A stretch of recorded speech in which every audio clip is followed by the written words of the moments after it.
Gracias a todos, espero que hoy hayan amanecido muy bien. No se les olvide que es importante mantener la cámara encendida. Yo ya voy a, inmediatamente yo encienda la mía, pues ustedes encienden la de ustedes. Bueno, entonces vamos a empezar a compartir pantalla. Vamos a continuar con el tema de la clase pasada. Estábamos viendo un poquito todas esas teorías que tienen que ver con evolución, todas esas teorías evolutivas. Entonces, para que lo tengan en cuenta.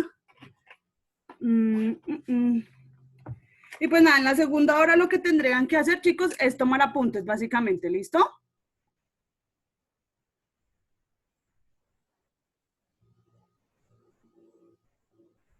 Ya les empiezo a compartir pantallita. Espere, ya enciendo mi cámara porque es que se me traba. Sí, enciendo la cámara antes de compartirles.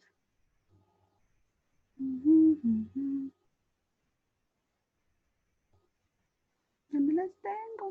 Acá.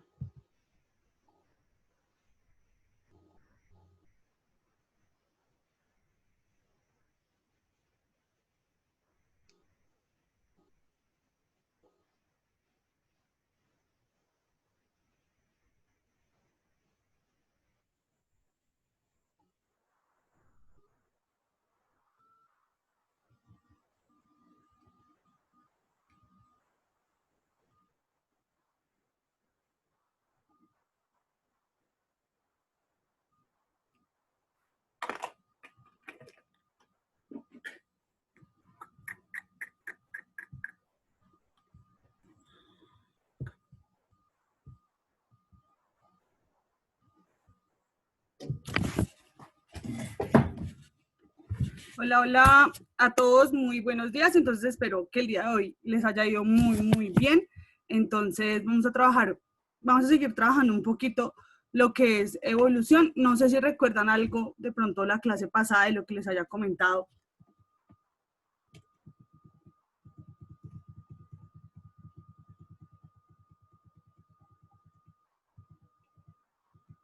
¿Alguien que nos quiera ayudar a recordar un poquito? ¿Nadie?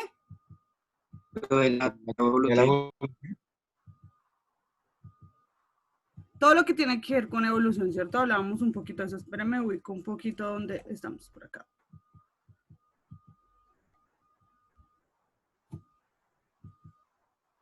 Listo. Entonces, vienen las teorías evolutivas. Básicamente esas teorías evolutivas vienen siendo como, pues, esas explicaciones que se quieren dar, ¿cierto? A los procesos de cambio que se han dado mediante el tiempo. No olvidar que todos estos procesos de cambio, chicos, han sido secuenciales y han sido graduales. ¿Qué significa eso? Que han pasado demasiados años para que esos cambios sean evidentes y realicen, ¿sí? Que las especies de pronto se puedan diferenciar, ¿sí? Y lo que hablamos de un proceso de especiación, puede haber un proceso de especiación, ¿sí? De la aparición de una nueva especie a partir de los cambios que la aíslan tanto de la especie de pronto a la que perteneció, ¿listo? Las teorías evolucionistas básicamente pues van a intentar explicar todos esos procesos mediante argumentos y mediante de pronto experimentos o evidencias, más que todo la teoría. Esta teoría no es tanto de experimentación, sino es más una teoría de observación, ¿cierto? De observar los cambios y, digamos, los tiempos que hemos tenido pues, en la historia de la Tierra, que eso también sería como muy importante. La primera teoría que tenemos la hace un señor que se llama Lamarck. Yo les hablaba un poquito de que este señor en la actualidad se considera que pues tenía un poquito de razón con todo su argumento y con todo lo que de pronto él nos estaba compartiendo. Porque básicamente el lamarquismo ¿sí? Establece ¿sí? Que todos tenemos impulsos internos hacia ser perfectos, ¿cierto? Y pues biológicamente ser un ser perfecto, ¿sí? Sería poderme adaptar a cualquier condición ambiental sin problema alguno, ¿sí? Adaptarme de la manera más adecuada para mí, ¿listo? básicamente él dice que pues esa perfección le va a llevar a uno a ser cada vez un organismo más complejo y que al ser un organismo más complejo, eso yo se la voy a poder heredar a mis generaciones siguientes. Él expresa dos puntos bastante importantes en su teoría y es que una, sí, es la herencia de los caracteres adquiridos. Él dice que todos los caracteres que nosotros adquirimos o todos los caracteres que nosotros estimulamos, sí, dependiendo del ambiente, esos caracteres van a ser heredados a nuestras futuras generaciones, o sea, heredados a los hijos que nosotros vayamos a tener. Entonces, ¿qué hablamos, digamos, por qué hablamos del ambiente y de las características de las personas? No sé si ustedes recuerden por allá en octavo, cuando se hablaba de genética mendeliana, recuerdan el concepto de fenotipo. ¿Alguno de ustedes recuerda el concepto de fenotipo? Creo que era de las características, ¿no? O ese es el genotipo. Era una de dos. Una es el de las características y el otro es de... Ay, no me acuerdo. Profe, que yo me acuerdo, creo que uno era de las características internas y las otras externas, ¿no? Más o menos, Si no sí. estoy mal. El fenotipo viene siendo, ¿cierto? Todas esas características que se vienen a expresar, pero esas características van a estar mediadas por el ambiente, ¿cierto? Si el ambiente requiere que yo exprese determinada característica, de pronto, sí, mi organismo se activa y la podría expresar según la estimulación que yo tengo. Hay que tener en cuenta, ¿cierto? Que todas las características físicas que nosotros tenemos, ¿sí? Y que nosotros poseemos han tenido en cuenta también el ambiente que se está ejerciendo en ellas. Hay algunas especies, sí, que el ambiente tiene, digamos, tanta repercusión en ellos que hasta puede definir su tipo de sexo, ¿sí? Por ejemplo, en una especie de lagartijas, si la temperatura, si no estoy mal, es mayor a 40 grados, la lagartija será hembra, y si es menor a 40 grados, la lagartija será macho, ¿sí? Entonces, si ven cómo se expresa el gen, ¿cierto? Que ya puede ser que sea hembra o macho, que está esa información genética, pero realmente el que hace que esa condición se exprese, ya sea como hembra o como macho, es la temperatura, ¿cierto? Es el ambiente. Esas cosas también pasan en nosotros los seres humanos, ¿sí? O sea, no estamos lejos de eso. El ambiente hace que de pronto nosotros expresemos algunas características, ¿cierto? Que están en nuestro cuerpo, que no han sido estimuladas, pero que pues mediado el ambiente y mediado lo que estamos de pronto atravesando en ese momento, ¿sí? En determinado hábitat, yo pueda estimular esos genes que tengo y esas características y empezarlas a expresar. Un poco eso era lo que decía Lamarck, ¿sí? En esa época, sí, que fue más o menos en el año 1744, donde él nace, ¿cierto? Y en el 1829 él muere, y esa teoría más o menos en 1805 creo que fue que la plantea, ¿cierto? La teoría evolucionista por parte de él, ¿no?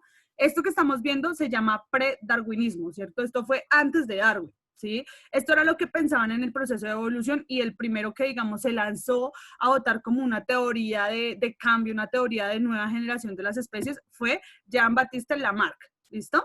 Entonces, él básicamente nos dice que el órgano va a ser al uso, ¿sí? Y que básicamente la función va a crear ese órgano, ¿sí? Entonces, si yo necesito el órgano, si yo estimulo el uso de ese órgano como tal, yo voy a tener una perfección del órgano. Pero si yo dejo de utilizar el órgano, yo no voy a tener una perfección del órgano.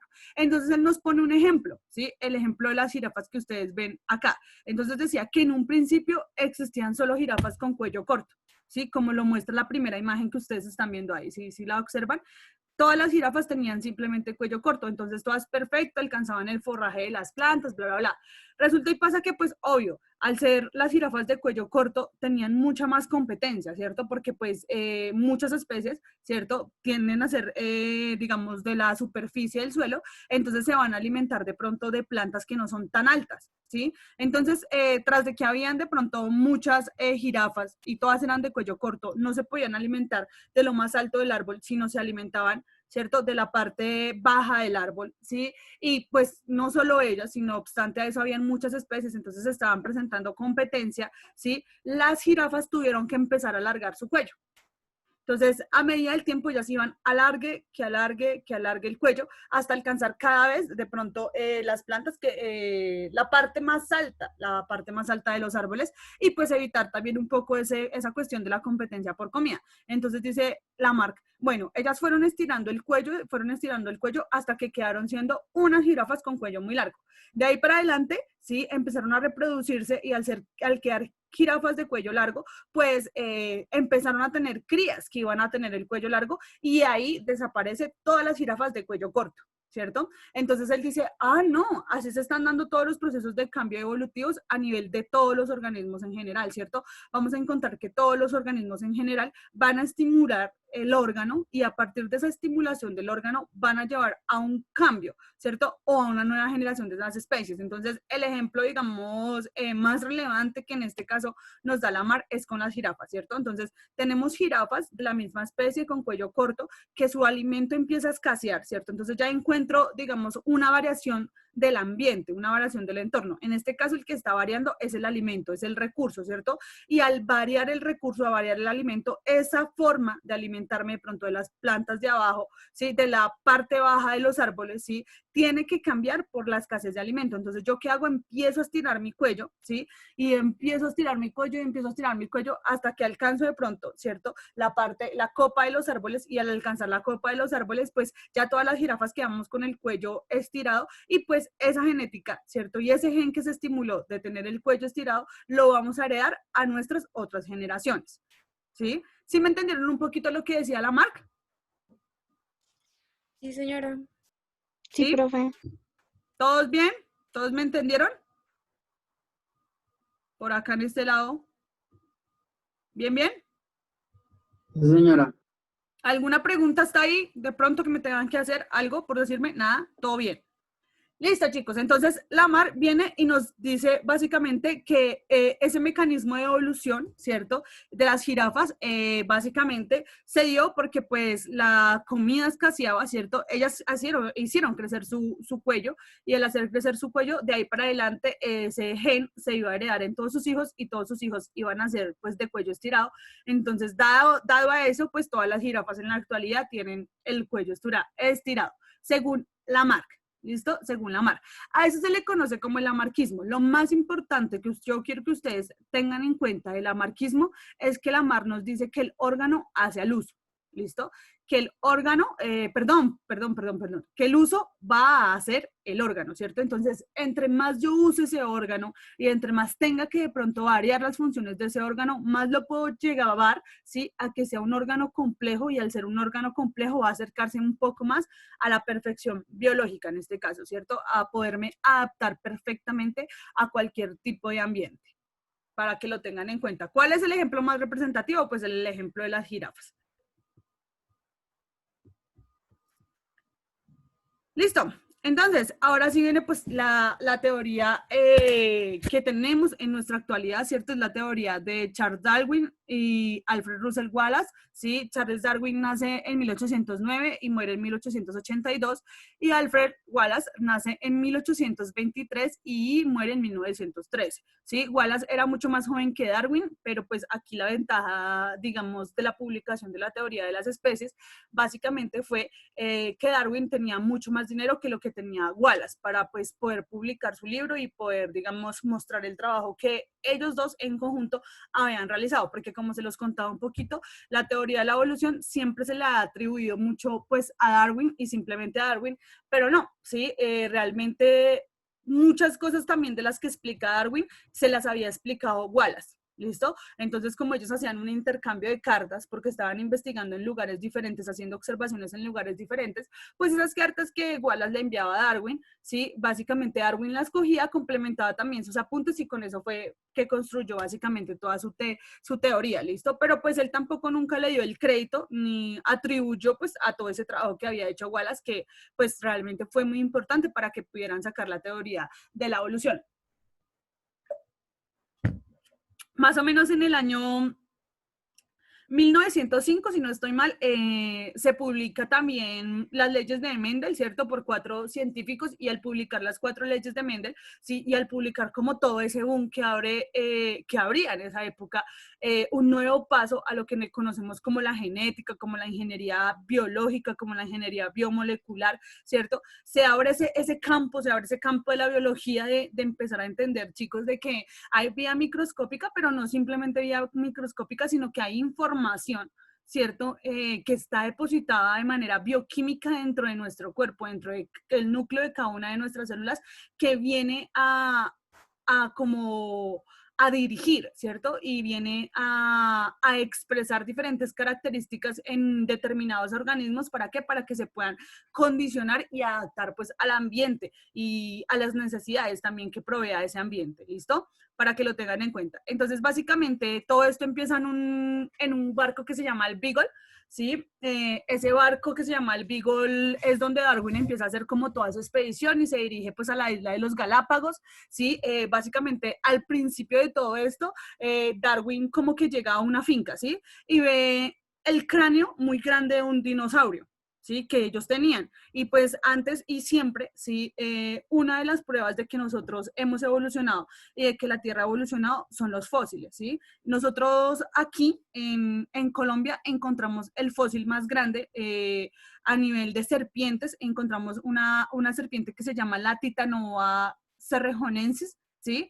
La Titanoboa cerrejonensis era una boa que existió en el Cenozoico, Mesozoico, espere que creo que es el Mesozoico final, el Mesozoico, pero es que ese tiene otro nombre. Bueno, entonces eso fue como para entrar ya casi en la época donde apareció el ser humano, ¿sí? Porque pues nosotros aparecimos fue casi nosotros estamos en la última era paleozoica, ¿cierto? Que creo que es el Mesozoico, si no estoy mal, pero entonces como que el Silúrico, algo así se llamaba, o sea, como el del final, ¿sí? Y ahí existió la Titanoboa constrictor, ¿sí? La Titanoboa constrictor era una especie de serpiente como la boa constrictor que nosotros conocemos ahorita en la actualidad, que no tenía absolutamente ningún depredador, ¿cierto? Que el único que se considera que podía depredarla, y ni siquiera así, era una tortuga que era igual de grande como, ¿ustedes han visto esas mesas redondas? ¿Cierto que hay veces uno tiene en la casa, que son muy comunes, las grandotas esas redondas? ¿No tienen ustedes? ¿Ya tienen de vidrio? ¿Ya son de Sí, mejor señora. clase? Bueno, pero entonces imaginemos también la de vidrio, la que es redonda de vidrio. Así de grande más o menos era la tortuga en esa época. Las disposiciones de oxígeno en esa época creo que es el Mesozoico, si no estoy mal, o el Cenozoico, bueno, se me olvida en este momento, ¿sí? Las concentraciones de oxígeno que habían en esa época eran bastante altas, o sea, había mucha concentración de oxígeno. Entonces, al haber tanta concentración de oxígeno, todos los organismos y todos los cuerpos entraban a ser mucho más grandes que los de la época de ahorita. O sea, que el oxígeno hace crecer a las personas, efectivamente sí. O sea, una buena oxigenación permite de pronto que se desarrollen bien todos los procesos biológicos y bioquímicos que uno tiene dentro del cuerpo y también físico-químicos que se dan dentro del cuerpo, ¿sí? Y permite pues un mejor desarrollo o una mejor evolución del organismo. Entonces, en esa época, como el oxígeno era tan puro y habían tanta disposición de concentraciones de oxígeno, ¿sí? Los organismos eran bastante, pero bastante grandes, ¿sí? Entonces, las tortugas, que era como el único enemigo que en esta época tenía la Titanoboa cerrejonensis, era el único como que batallaba con ella y era aparte el único animal que creo que ya tampoco se podía comer porque pues el caparazón no se le podía disolver con los jugos gástricos que manejan esas serpientes, ¿sí? Y básicamente pues ellos peleaban, ¿sí? Se atacaban unos a los otros y básicamente lo que hacía la tortuga era como morderle pedazos, quitarle pedazos, hasta que pues ella ya de pronto de perder tantos pedazos muriera desangrado, yo qué sé, ¿sí? Esa era la única manera de pronto de que la Titanoboa, ¿sí? Cerrejonensis tuviera un depredador, ¿cierto? O tuviera algo que la pudiera atacar, ¿sí? Básicamente en aquella época, en esta época que les estoy contando. Y el ejemplo vivo de que esa serpiente existió era una serpiente que medía de longitud, o sea, de ancho, aproximadamente como 6 metros, si no estoy mal, y de largo 30 metros. O sea, imagínense lo grande que era. Si las que ahorita alcanzamos a ver, ¿sí? Una boa constrictor, creo que la que más grande se ha encontrado en ese momento en el Amazonas ha sido una serpiente de 4 metros, casi tirando a los 5 metros, 4 metros y medio. Y en esa época, esa serpiente medía 30 metros, ¿cierto? Y tenía 6 metros, ¿cierto? De longitud, de grosor, por decirlo de esa manera. O sea que usted cabe perfectamente de pie, o sea, cabía perfectamente de pie en la serpiente como tal.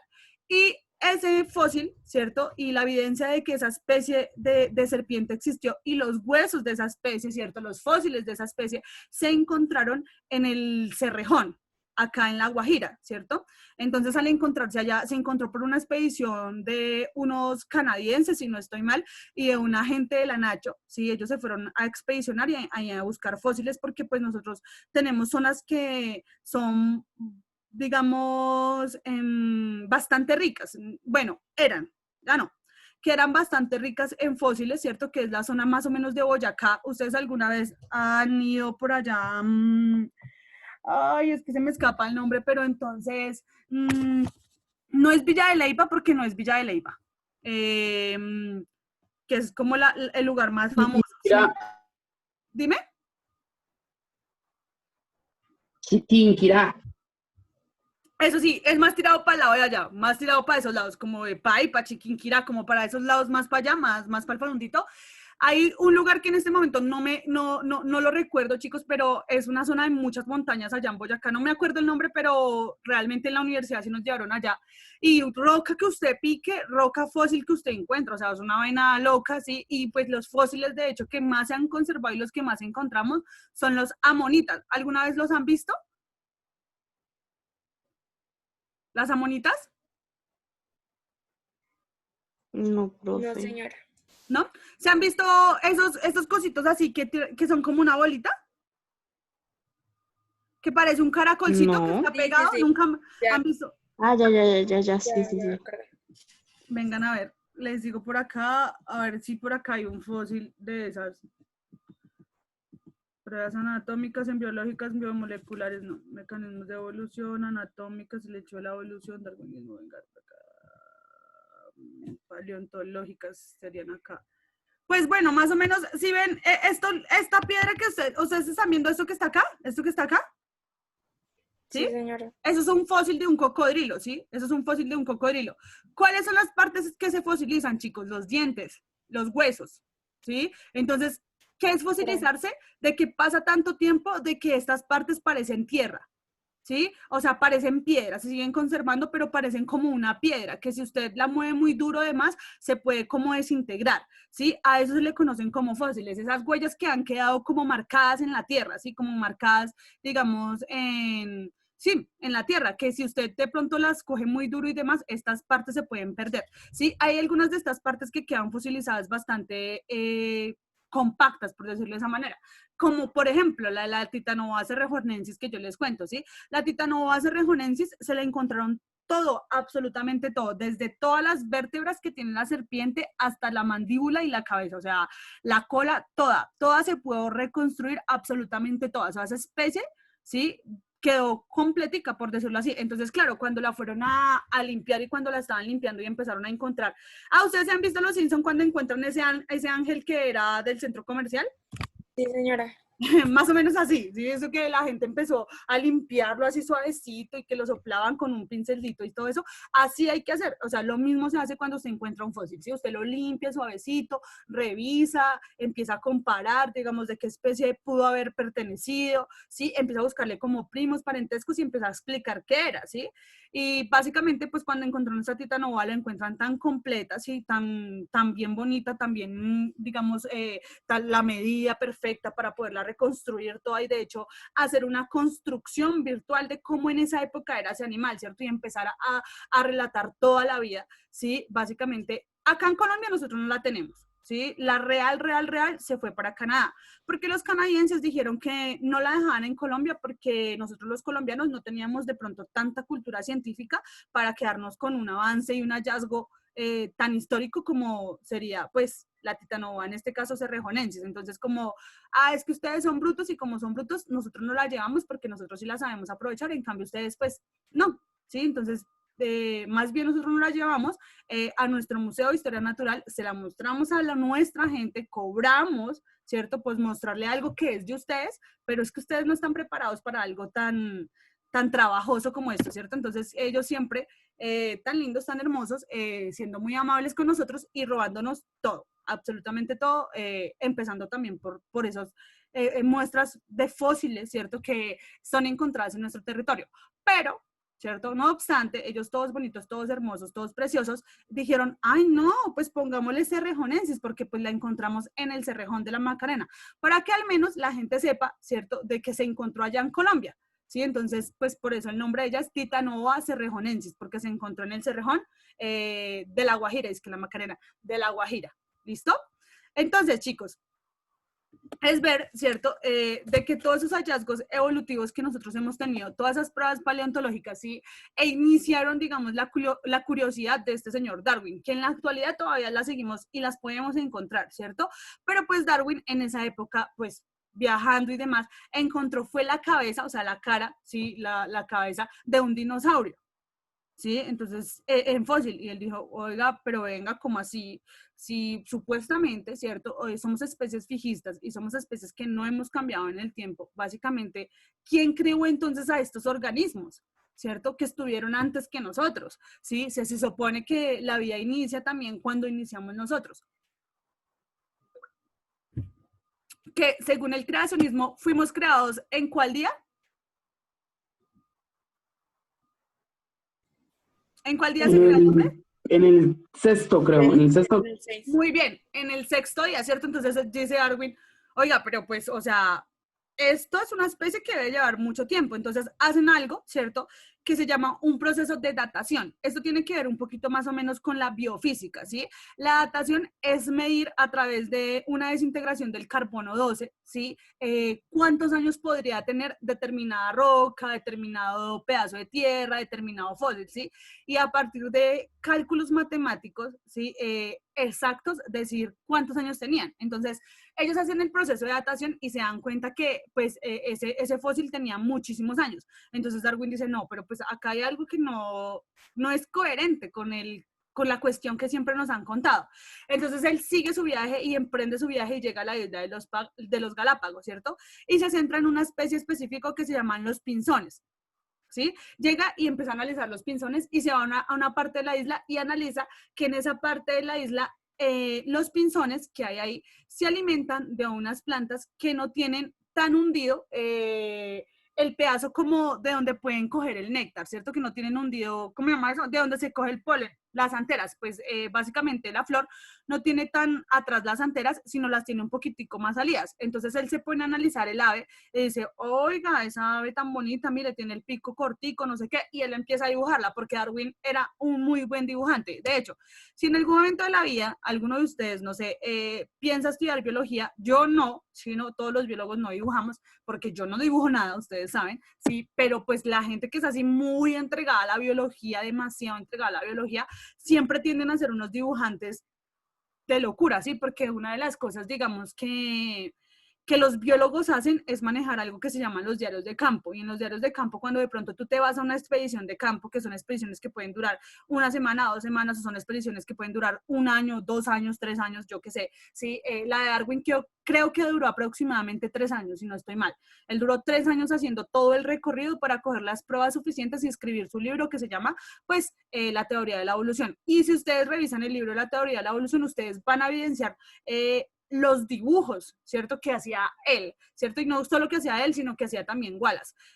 Y realmente lo más importante de los dibujos que ellos hacían era tener en cuenta todas esas características que no parecían importantes, ¿cierto?, para poder, pues, generar la explicación. Y él coge los pinzones y se da cuenta que en esa parte, pues, el alimento de ellos, en la parte del néctar, donde pueden coger el néctar, es mucho más, digamos, no tan honda, sino mucho más salidita. Entonces se da cuenta que ellos tienen el pico más cortico, los dibuja, bla, bla, bla, les describe las características y sigue recorriendo la isla. Cuando se va, como por decir, a otra parte de la isla, ¿sí?, pero dentro de la misma isla, encuentra unos pinzones también muy parecidos, pero demasiado parecidos, muy parecidos. O sea, tan parecidos que lo único que les cambiaba realmente digamos, a las dos especies era el tamaño del pico. ¿Sí? Solo eso les cambiaba. Creo yo, no sé, qué pensaría Darwin si en ese momento como, oiga, vea, qué cosa más rara en la vida, ¿cierto? Encontrar dos especies de aves totalmente iguales que en lo único que difieren básicamente es en su pico, ¿cierto? Y él va y analiza las flores de las que se alimentan esas aves, ¿cierto? Que tienen el pico más largo. Y se da cuenta que efectivamente la flor es como más alargada, ¿sí? Entonces que hay que estirar más el pico pues para poder coger el néctar, ¿cierto? Y alimentarse del néctar como tal. Y él dice, uy, ¿cómo así? Totalmente iguales, lo único que les cambia es el pico, algo pasa acá. en algún momento esas dos especies fueron lo mismo, ¿cierto? Pero hubo algo, algún motivo, alguna razón que las llevó a separarse y en este caso yo creo que es la disposición del alimento, ¿cierto? La forma de obtener el alimento que llevó a que una tuviera que modificar su pico y alargarlo más y la otra pudo conservar su pico, ¿cierto? Como de pronto era lo natural de la especie. ¿Sí? Y acá Darwin empieza pues todo este recorrido y empiezan como toda esta aventura de describir el origen de las especies. De hecho, yo no sé si en algún momento de la vida usted tiene la posibilidad de leerse el libro del origen de las especies, pues yo se lo recomiendo, es un libro increíble, realmente le enseña a uno cosas bastante interesantes, le explica muchas cosas también de lo que vimos en la actualidad y pues realmente nos da otra visión, ¿cierto? Frente a lo que podemos pensar de lo que es correcto o normal en el desarrollo de la vida como tal. Listo, entonces, ¿qué va a decir Darwin?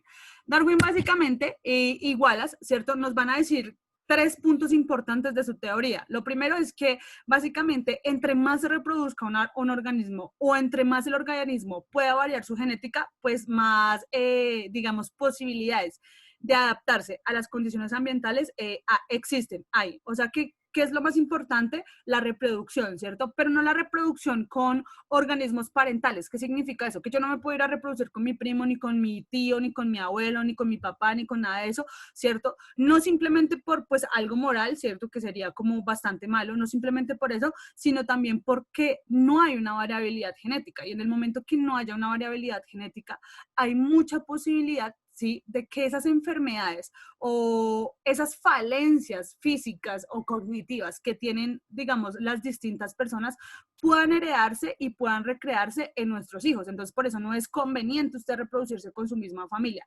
Acá lo importante es que usted se reproduzca con organismos que tengan una variabilidad genética totalmente diferente a la suya. ¿Para qué?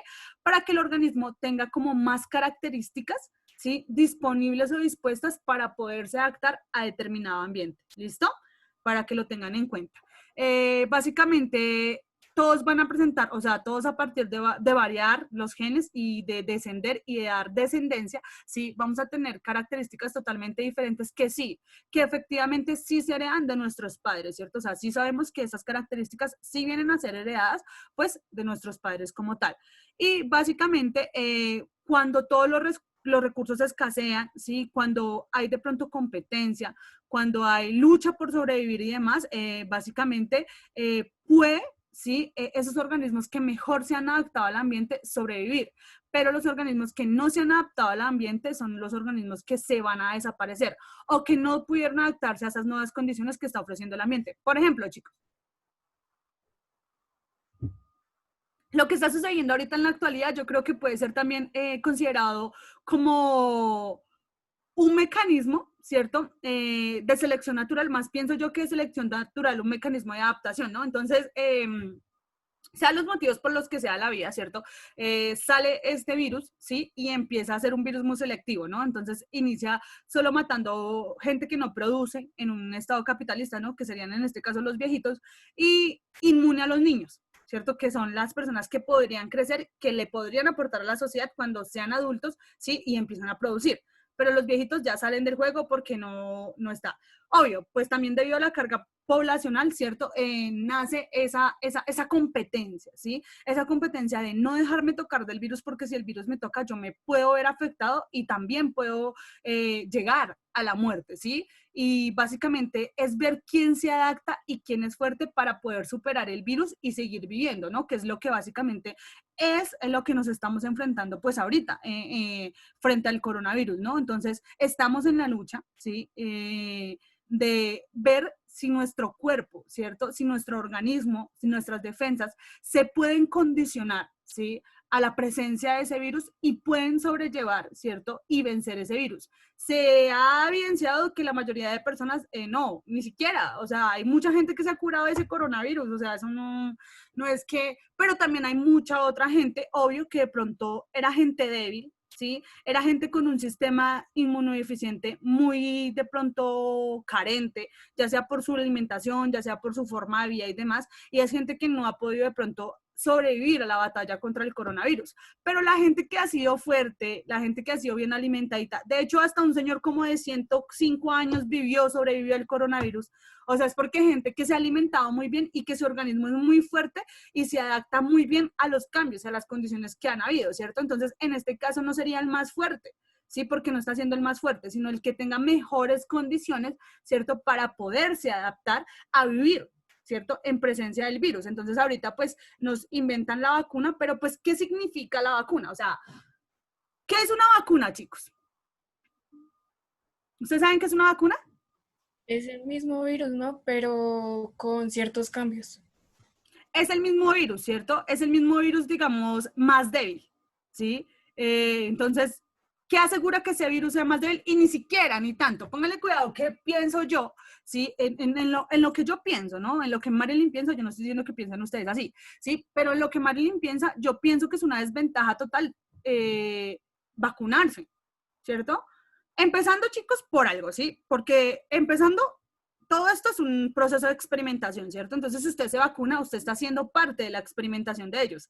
Aparte, tener en cuenta, ¿sí? De que todos los organismos no somos iguales, ¿sí? Entonces, al no ser iguales, básicamente, podemos reaccionar de maneras diferentes ante el virus, ¿sí? No sé, se desconocen todas las maneras de reaccionar, chicos, ¿sí me entiende? Porque, pues, o sea, la única forma de saber cómo va a reaccionar, pues, es vacunando a todo el mundo, pero, pues, ¿qué tal usted se vacune y se muera? Porque no, su cuerpo no pudo reconocer el virus o demás. Así lo que pasaba un poquito con las vacunas del virus del papiloma humano. Ustedes sí se enteraron un poquito de esas vacunas cuando a todas las mujeres las empezaron a vacunar gratis y que empezaron a llegar a los colegios y que las niñas después de los 9 años, que el virus del papiloma humano, que las vamos a vacunar, que mejor dicho, mata a muchas mujeres en Colombia, bla, bla.